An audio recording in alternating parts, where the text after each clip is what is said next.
Ассаламу алейкум, урматтуу музыкалардын катталуучулары. Туугандар, 19 январда эжебизди Дамир эжени гостиницага алып барган элек. Анан кийин видео чыгартып элек. Туугандар ошо авиабилетке кичине тыйын топтоп байкалалык депчи. Эртең мененкиге чейин 3000дей тыйын топтолуптур туугандар. Комментарийга көбү жазды эле, эмне кылды, канча топтолуп кетти, эмне болду акчалар депчи. Туугандар, 3000 акча чок топтолду. Түнү мен өзүм чөнтөгүмдөн билет алдым эле мына 8158 деп телеграм группанан кыргыздарга чалып билет алдык элек. Мына акчаны котор деди, мен билетти жөнөтөм деди. Мен айттым да ушундай эжеге кайрымдуулук, колдон келишинче кичине жардам кыла десек, айтты эле, тууган жардам беребиз да, андай мындай деди эле. Мына Анатолий Робертович деп деп чыгат деп бизге которгузуп алып, бизди заблок кылып койду, кыскасын айтканда. Короче, вообще телеграм группадан алдык элек.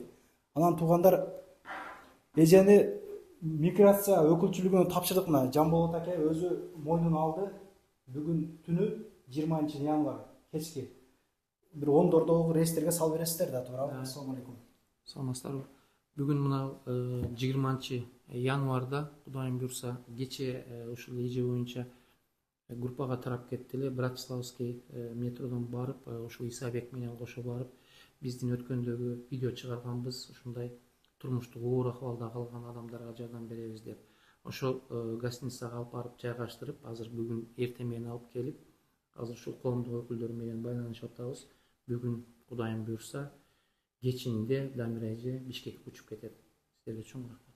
Туугандар, ошондой болуп 3000 эле топтолду, 3000 эле. Рахмат баарыңарга которгонуңуздар үчүн. Ошол аманда туруңуздар. Келерки видеолордун көрүшкөнчө. Анан биздин демөөрчү Адилет аке кирип чыкты, маселелер болгон болсо беспересетка кирип алып кирип чыгат. Аманда туруңуздар. Музга барам десеңиздер, скидкалар кылып берет. Туугандар, эми ушунча болуп калды, мен адрести дагы айтып коеюнчу.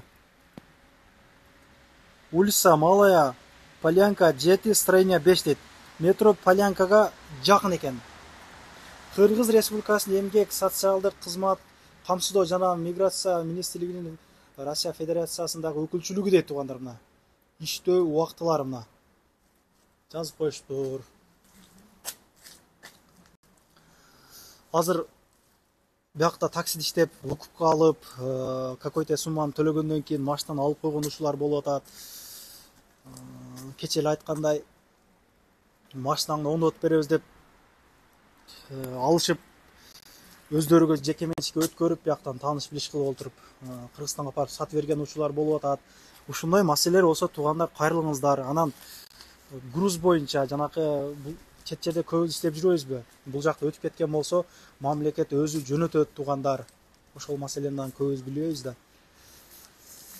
Иштеп акчасын алдыра албай жүргөндөр, ошол аркы беркини полный чечип берет туугандар. Кайрылыңыздар. Адрестерин айтып койдум. Мо турган номерлер, горячий линиялары чалып байланышып, кеңири кайрылыңыздар туугандар. Көп нерселер күмөскөдө калып кетип атат да азыр. Чыкпай эле. Мына бүгүн Куда кааласа эжени Кыргызстанга салып ийебиз деди. Көчөдө мекендештер калып кетпесин деп өздөрү атайын бир мамлекет тарабынан жайларды уюштуруптур. Алла ыраазы болсун. Ошол рахмат айтабыз баарыңыздарга. Чоң рахмат туугандар. Видео пайдалуу болсо лайк басып, комментарий жазып, бөлүшүп коюуну унутпаңыздар. Проблемалар болсо ушул жакка кайрылыңыздар. Мына туугандар, документалдуу түрдө чечип беришет. Мен айттым, анан эмне болуп атат, чечилип атабы ушундай кайрылгандардын маселеси десек, дедим эле, октябрдан декабрга чейин бир 3 миллиондой акчаны өндүрүп бердик деди. Кандай болуп атат десем, 3 миллионго жетпеген акчасын өндүрө албай аткандардан аны өндүрүп бердик. Кайрылуучу жерлерге кайрылыңыздар. Мына номерлери иштейт. Келсеңиздер кабыл алышат. Мына